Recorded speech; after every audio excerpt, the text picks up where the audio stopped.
Weapons এমন একটা movie যেটা কমপ্লেক্স ন্যারেটিভ স্টাইলকে অপ্ট করে এক্সিকিউশনে ফেল করে যায়। ফিল্মের দুটো হাফ ডিস্টিংক্টলি আলাদা একে অপরের থেকে, এবং মাঝে মাঝে আপনার মনে হতেই পারে যে আদৌ সেম ডিরেক্টর ডিরেক্ট করেছেন তো। ছবির ফার্স্ট হাফে যেরকম প্রচুর ভালো দিক আছে, সেরকম সেকেন্ড হাফটা এক্সট্রিমলি ডিসঅ্যাপয়েন্টিং।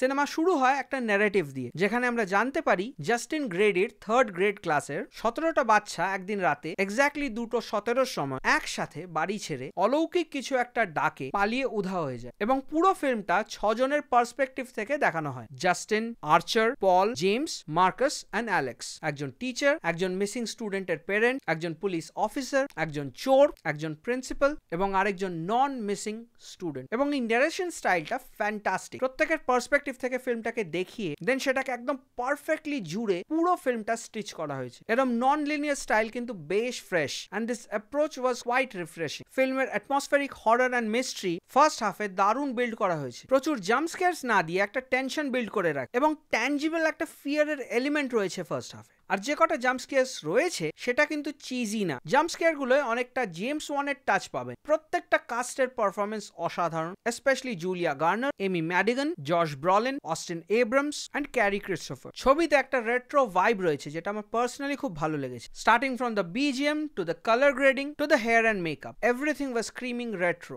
বাট সেকেন্ড হাফে মেজর প্রবলেম ডেভেলপ করা শুরু হয়ে যায়। ক্যারেক্টার মোটিভেশন, প্লট হোলস ভর্তি এই ফিল্মে। 17টা বাচ্চা হারিয়ে গেছে, পুলিশের ইনভেস্টিগেশনই দেখানো হয়নি, কোনো বাবা মায়ের কোনো মাথা ব্যথা নেই, ওরা সবাই জাস্ট অ্যাকসেপ্ট করে নিয়েছে। মাত্র একজন পুলিশ অফিসার, একজন পেরেন্ট, একজন টিচার, এনাদেরই যত মাথা ব্যথা, বাকিদের কোনো তাপ উত্তাপ নেই। সিসিটিভি ফুটেজ সবার কাছে অ্যাভেলেবেল, কিন্তু সেটা কেউ ইউজ করে ইনভেস্টিগেশন করছেই না। রাতে বাচ্চাগুলো যখন ছুটে গেছিল কেউ দেখেনি, এরম কখনো হতে পারে? ভিলেনের রিভিলেশনটা প্রচুর আগে করে দিয়েছে, এবং তার সাথে সাথেই সিনেমা মুখ থুবড়ে পড়েছে। সেকেন্ড হাফে সিনেমার টোন হঠাৎ করেই শিফট করে যায় এবং কমেডিক এলিমেন্ট চলে আসে। যদিও কমেডিগুলো ওয়ার্ক করেছে to a good extent. Broad day লাইটে আউট অ্যান্ড আউট মার্ডার হয়ে যাচ্ছে, অথচ টাউনের ল অ্যান্ড অর্ডারের কোনো হেলদোল নেই।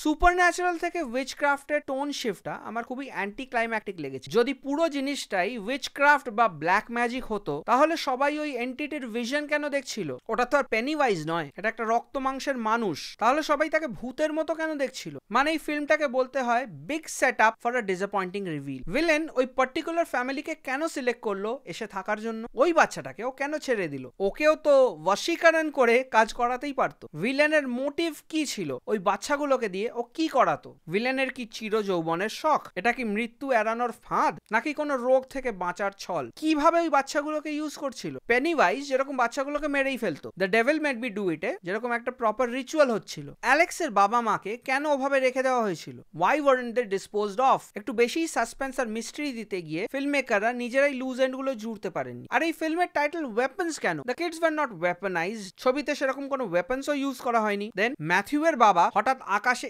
AK-47 এর ইমেজ কেন দেখলেন? So many questions, no good answers. ওই পার্টিকুলার টিচারকে ব্লেম করার কোনো রিজন কিন্তু এই ফিল্মে দেখানো হয়নি। সেকেন্ড হাফে সাসপেন্স, মিস্ট্রি, সুপারন্যাচারাল ফিল এটা কিন্তু পুরোপুরি মিসিং হয়ে যায়। সেকেন্ড হাফে প্রচুর গোর এবং স্ল্যাশার এলিমেন্ট আছে, যেগুলো কিন্তু ভিজুয়ালি অনেকের জন্য বেশ ডিস্টার্বিং হয়ে যায়। ছবিতে একটা র্যাগিং এর অ্যাঙ্গেল দেখানো হয়েছে যেটা পুরোপুরি আনএক্সপ্লোরড রয়ে গেছে। অন পেন অ্যান্ড পেপার প্রেমিসটা খুব ভালো ছিল, বাট ডিটেলিং করতে পারেননি ওনারা, লুজ এন্ডস গুলো জুড়তে পারেননি। ওভারঅল আমি এই ফিল্মটাকে 4.5 দেব। First half was very good, second half not so much. যদি এই ভিডিওটা আপনাদের ভালো লেগে থাকে তাহলে একটা লাইক, শেয়ার আর সাবস্ক্রাইব করে দেবেন। আপনাদের কোনো মতামত, সাজেশন বা ওপিনিয়ন থাকলে কমেন্ট সেকশনে নিশ্চয়ই জানাবেন। You can always follow me on Instagram. আপনারা দেখছেন থ্রাশ আওয়ার, আমি আপনাদের হোস্ট টম থ্রাশ, এবং দেখা হচ্ছে পরের ভিডিওতে।